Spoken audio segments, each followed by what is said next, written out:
In April 2021, a patricide case shocked the entire United States, revealing a truth so twisted it was horrifying.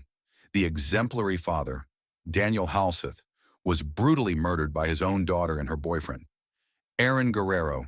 What was even more terrifying was that not only did the couple show no remorse after committing the crime, but they also casually filmed sweet, romantic videos while on the run.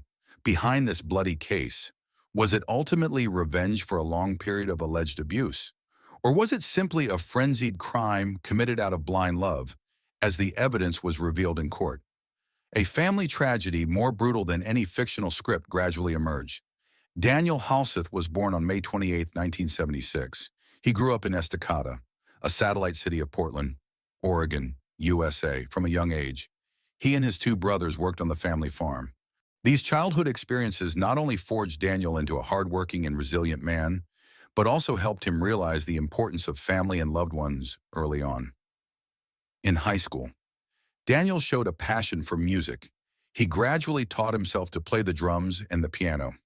After graduating from Hood River Valley High School in 1995, Daniel chose to attend Western Oregon University in Salem, the state capital, to pursue his love for music.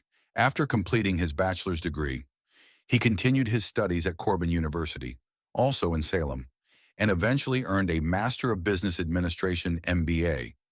During his time studying in Salem, Daniel met a local girl named Elizabeth. Born on May 10, 1983, Elizabeth was 8 years younger than Daniel and grew up in a single-parent family. Her mother, Candy, raised her and four other siblings alone. In 2001, after graduating from North Salem High School, Elizabeth entered the modeling industry. It was during this period that she met Daniel. The two fell in love at first sight, quickly became immersed in their romance, and walked down the aisle that same year. Not long after Daniel finished his master's degree, in the eyes of outsiders, Daniel and Elizabeth were a match made in heaven. They were not only compatible, but also shared a common passion and enthusiasm for striving for a better life. Everyone around them believed that the couple's future would undoubtedly be very bright. In the 3 years after their marriage, the couple welcomed 3 children, 2 daughters and a son. Among them, the youngest daughter, Sierra, was born on December 16, 2004. As their family grew, Daniel and Elizabeth worked even harder, hoping to build a better life for their children. In 2006, Daniel got a technical support position at a technology company, and the whole family moved to the prosperous city of Las Vegas. This city, filled with neon lights, seemed to signal a brilliant future for this small family. At some point, Elizabeth began to nurture a big dream. When he learned of his wife's intention, Daniel did not hesitate for a moment, immediately saying it was no problem and that he would definitely do his best to support her. This unconditional trust became Elizabeth's strongest pillar of support. In 2010, Elizabeth officially began her political career by running for the position of Assemblywoman representing the 13th District of the Nevada Legislature.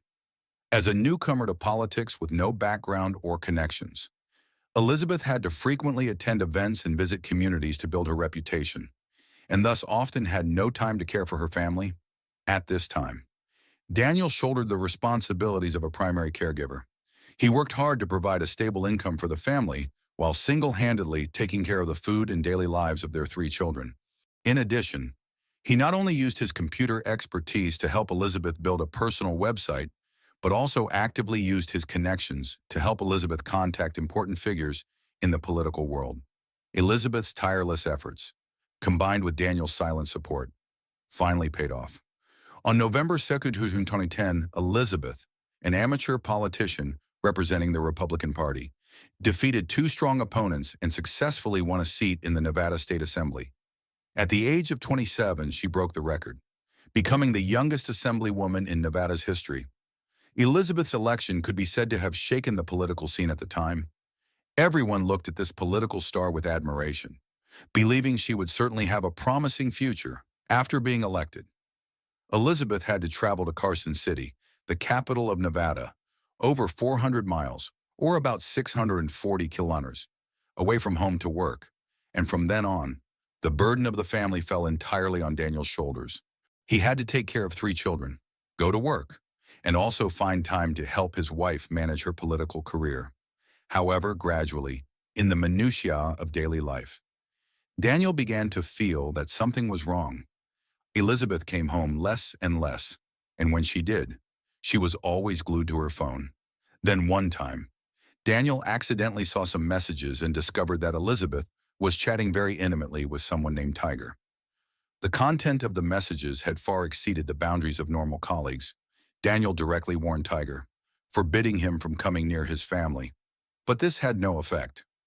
In October 2011, Daniel discovered that Elizabeth and Tiger had traveled alone together under the guise of a work trip. It was clear Elizabeth was having an affair.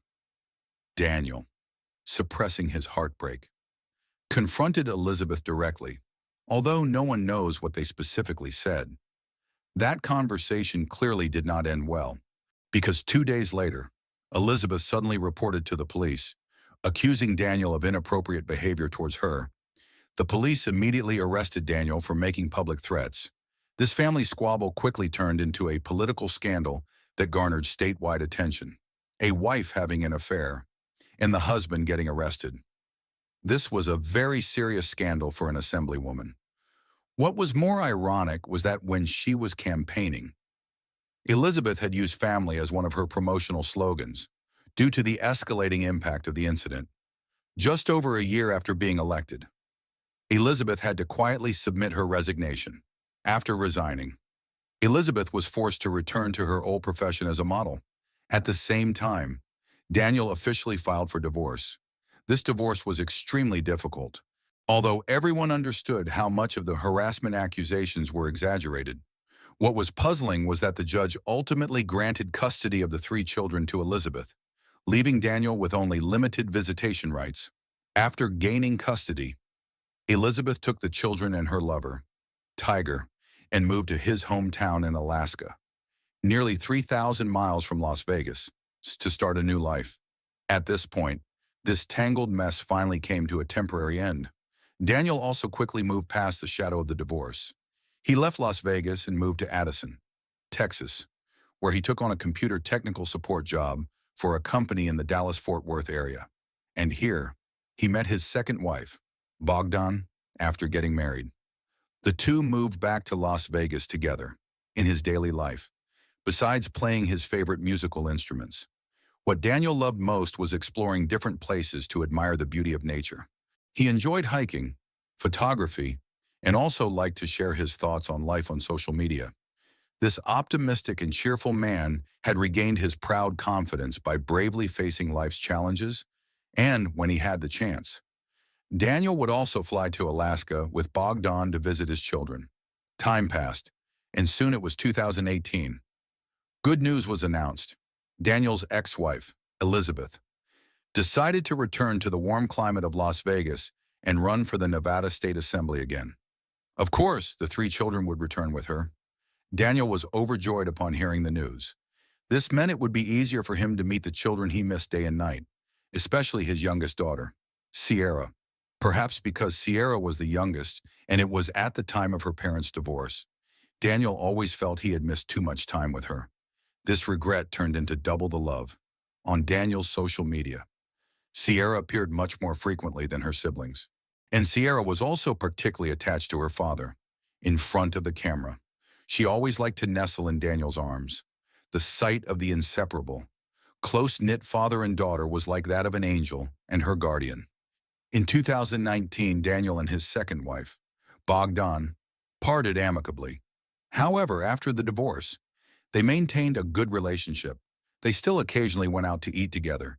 They even kept a joint savings account so that either of them could use it in an emergency. And this divorce did not seem to have a major impact on Daniel, because the children he always worried about and missed had returned to Las Vegas. What reason was there to be unhappy, although legally, custody of the youngest daughter? Sierra still belonged to his ex-wife Elizabeth. Since 2019, Sierra had actually been living long-term at her father Daniel's house. The relationship between the father and daughter was incredibly close. Daniel frequently shared their daily life on social media. Even when it was time to go back to her mother's house, Sierra would always find excuses to stay at her father's and refuse to leave. This made Elizabeth very unhappy. She wondered if her ex-husband Daniel had been bad-mouthing her to their daughter. As the only minor among the three children, Daniel decided to try once more to gain custody of Sierra. So, in August 2020, the two went back to court to dispute Sierra's custody. After the first hearing, the judge ordered Daniel to take Sierra back to her mother's house. Although Daniel complied, Sierra quickly ran back to her father's house on her own. This also made Elizabeth extremely dissatisfied. Due to the pandemic, the court's proceedings were severely delayed. It wasn't until April 2021 that the judge stated that he needed to speak directly with Sierra before making a ruling and promised to announce the date for the next hearing. This trial once again came to a standstill. On Wednesday, April 7, 2021, Daniel had just returned from a business trip to Boston, on the east coast of the United States. As the plane was preparing to land, Daniel used his phone to take a picture of the magnificent night view of Las Vegas and posted it on his personal social media. The photo was like a welcome home, a sense of relief after a long trip. He had no idea that it would be the last time he would see this city, and that in the cozy home he longed to return to. A horrifying plan was quietly taking shape. The next day, April 8th, Daniel's second ex-wife, Bogdan, received an unusual transaction notification from the bank. Their joint account had been debited for $1,340 from 3 different ATMs in a very short period. The bank's risk alert system was immediately triggered. Bogdan felt a vague sense of unease. She and Daniel had an unwritten rule whenever one of them used the joint account. They would give the other a heads up.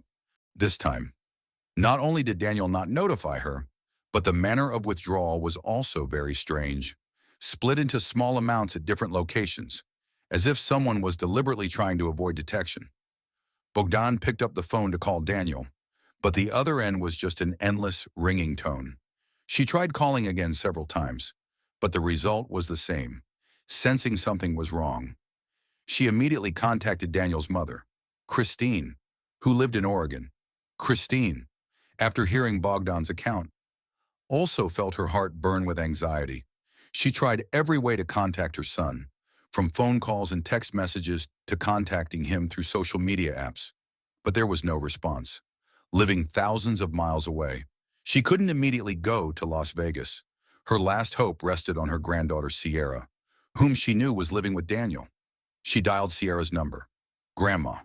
Sierra's voice came from the other end, sounding calm. "Dad's at home." Christine breathed a sigh of relief, but still pressed. "Then why can't I reach him?" Sierra explained fluently. "His phone is broken." "Grandma, it'll probably be fixed by tomorrow." "Don't worry." The explanation sounded plausible, but it couldn't completely dispel the worry in Christine's heart. She knew her son worked in the tech industry, and for his phone to be broken and him to be unreachable for a long time was quite unusual. But she still tried to reassure herself that perhaps it was nothing serious. Time slowly passed. On the morning of April 9th, it was the third day that Daniel had been completely out of contact. Christine's patience had run out. She could no longer sit and wait. At 10 a.m. she called Sierra again. This time, her tone was more urgent. "Sierra, I need to talk to your dad right now. He's in the shower." "Grandma," Sierra replied, her voice still even. Her calmness made Christine even more suspicious. A cold sense of fear began to creep into her mind. "I don't care. Go get your father to the phone for me. If not, I'm calling the police right now." It seemed her words had reached a limit. The other end of the line was silent for a moment. Then a dry click sounded. Sierra had hung up. In that moment, Christine knew for sure that something terrible had happened to her son. Her heart felt like it was being squeezed. She immediately contacted Fran, Daniel's close friend and landlord, begging her to check on the situation. But every second that passed felt like a century. The anxiety within her grew, turning into an uncontrollable terror. At 1:46 p.m., unable to wait any longer, Christine tremblingly dialed 911, requesting the Las Vegas police to conduct a welfare check at Daniel's home address. At the same time, Fran, after finishing work, had asked another friend, Joe, to go with her to Daniel's house. When they entered the house at 84117 Danbury Street, the first thing that hit their senses was not a sight, but an unbearably mixed odor. A thick, acrid smell of smoke mingled with the harsh smell of chemical cleaners. And faintly, there was another smell, a sickeningly sweet scent they couldn't name. The air in the house was thick and suffocating. They looked around the living room. A corner of the house showed clear signs of a fire that had been extinguished. The floor was littered with cleaning supplies, a mop, buckets, and many bottles of chemical cleaners. But what made them freeze was the presence of items that did not belong there at all. A power saw lay on the floor. Nearby, on a table, was a circular saw and several sharp blades. These items, set amidst the chaotic scene of a clumsy cleanup attempt, created a haunting and disturbing image, hearts pounding. Fran and Joe called out Daniel's name, but only a dead silence answered. They carefully went up to the second floor, checking each room. But there was no one. The fear grew stronger. There was only one place left they hadn't checked: the garage. They returned to the first floor and stood before the door leading to the garage. Joe took a deep breath, his trembling hand grabbing the doorknob. The moment the door was pushed open, an even heavier wave of air rushed out. Faint light from outside shone in, illuminating a scene that their minds immediately refused to accept. They couldn't see the details clearly, but that shape, the way it lay motionless on the cold concrete floor, and the space around it, all screamed a horrific truth, a violation of all laws of nature and humanity. Fran let out a choked scream, a sound stifled by utter horror. Joe, in a protective reflex, quickly pulled his friend away from the door and slammed it shut, as if doing so could erase what they had just witnessed at 2:04 p.m. while still trembling with panic. They called the police. Their voices were broken, unable to fully describe what they had seen, but the terror in them was more than enough. The Las Vegas police quickly arrived at the scene. As soon as they entered the house, even the most seasoned investigators sensed the abnormality. The atmosphere was heavy, and that mixed odor had become more distinct, suggesting a desperate act to destroy evidence. The scene had been severely disturbed. Forensic experts began their work quietly and methodically. They found pieces of evidence scattered everywhere, each telling a part of the horrifying story: a power saw with biological traces, a circular saw, a nearly empty bottle of lighter fluid, and various other sharp tools. The preliminary report from the forensics team later painted an even more frightening picture. Daniel had endured an extremely brutal attack. Experts described the level of the incident as extreme, indicating a rage or brutality far beyond what is normally seen in common cases. There were signs of an attempt to completely alter the scene and conceal the victim's identity. Furthermore, analysis showed that the fire was started after Daniel had already died, a final act to obliterate all evidence. The extent of the mutilation to the body made even the toughest police officers turn away. They described it as one of the most haunting crime scenes they had ever had to process, a grave insult to human dignity. By retrieving surveillance footage from the neighborhood, the police discovered a crucial detail at around 10:30 a.m. that day. Just about 20 minutes after the final call between Christine and Sierra, a black 2016 Nissan Sentra left the residential area where Daniel lived. This car, with Nevada license plate 775N71, was identified as belonging to Daniel.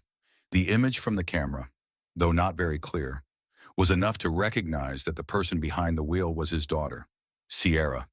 This evidence became the decisive link. The police immediately issued a nationwide warrant for Sierra's arrest. But a big question still lingered in the investigators' minds. Why would a young girl be involved in such a horrific event? And why was the victim the very father she seemed to love and cling to after a series of deeper investigations? Interviewing friends, family, and examining electronic devices, the answer gradually came to light. In June 2020, Sierra, then 16, met an 18-year-old boy named Aaron Guerrero.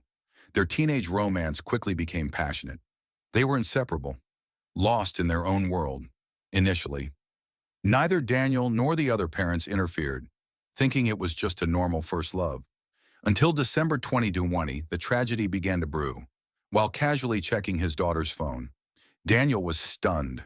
He discovered that Sierra and Aaron were secretly making a big plan they would drop out of school, leave home, and run away together to Los Angeles to start a new life.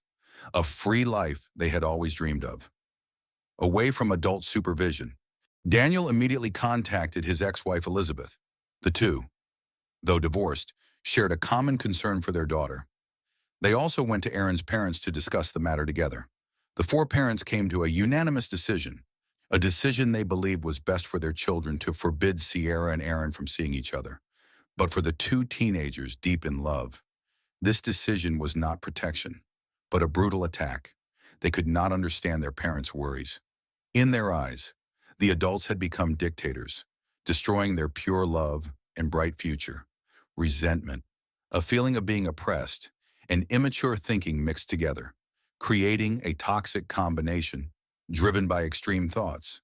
A much more horrific plan was born in their minds: to be together forever. They believed they had to eliminate the biggest obstacle, and in their twisted minds, that obstacle was Daniel. In the early hours of April 8th, just a few hours after Daniel returned from Boston, Aaron quietly left his home and went to meet Sierra. Their insane plan began to be executed. At 2:50 a.m., a security camera at a Home Depot store recorded Sierra buying 2 gallons of bleach and 1 gallon of lighter fluid. By 11 a.m. the same day, Aaron was caught on camera at an Albertsons supermarket using Daniel's bank card to buy a saw, more lighter fluid, gloves, and other tools. They had planned to spend several days erasing all traces, but they had underestimated the concern of Daniel's family. His sudden loss of contact raised alarms, and the arrival of the police completely shattered their plan. In a panic, they were forced to abandon the cleanup, hastily got into Daniel's car, and began their escape. So where did the couple flee to? 4 days after the horrific truth at Daniel's house was discovered. On the early morning of April 13th in Salt Lake City, Utah, transit security officers were conducting their routine ticket checks. At 8:27 a.m., they boarded a bus. On the bus, Sierra and Aaron were sitting next to each other, engrossed in conversation, completely unaware of the presence of law enforcement. 2 minutes later, when the officers stood before them and asked for their tickets, they were startled. They had no tickets. Panic was evident on their faces. The officers, following procedure, moved them to another empty bus for further questioning. When they entered the couple's personal information into the data system, the screen immediately displayed a red alert warrant issued by the Las Vegas police. Both were immediately handcuffed and taken to the headquarters. During the investigation after their arrest, the police found something even more shocking on their phones. It was a video that Sierra and Aaron had filmed themselves during their escape. The content of the video would make anyone who watched it shudder. In the video, the two perpetrators showed no signs of worry, fear, or remorse. On the contrary, they laughed cheerfully for the camera, openly showing affection, and Aaron even made a sick joke about having killed his girlfriend's father. The ghastly contrast between their cheerful behavior and the tragedy they had just caused revealed an emotional numbness and an unbelievable cruelty. This case, immediately after being made public, caused a wave of fierce outrage across the United States. At the preliminary hearing on June 25th, both Sierra and Aaron pleaded not guilty to all charges. Aaron's parents mortgaged their property to hire one of the best defense attorneys for their son. A year and a half later, on October 20th, 2022, facing irrefutable evidence and the possibility of receiving the maximum sentence, on the advice of their legal teams, Sierra and Aaron finally changed their pleas. They pleaded guilty to all 8 charges, including murder, arson, and theft. In the victim impact statements before the judge's sentencing, Daniel's family gave emotional speeches, condemning the cruel actions of Sierra and Aaron that had taken away their beloved son. Brother and father, Aaron, in the dock, showed remorse and apologized to the victim's family. But when it was Sierra's turn, the entire courtroom was stunned, with a cold, emotionless expression.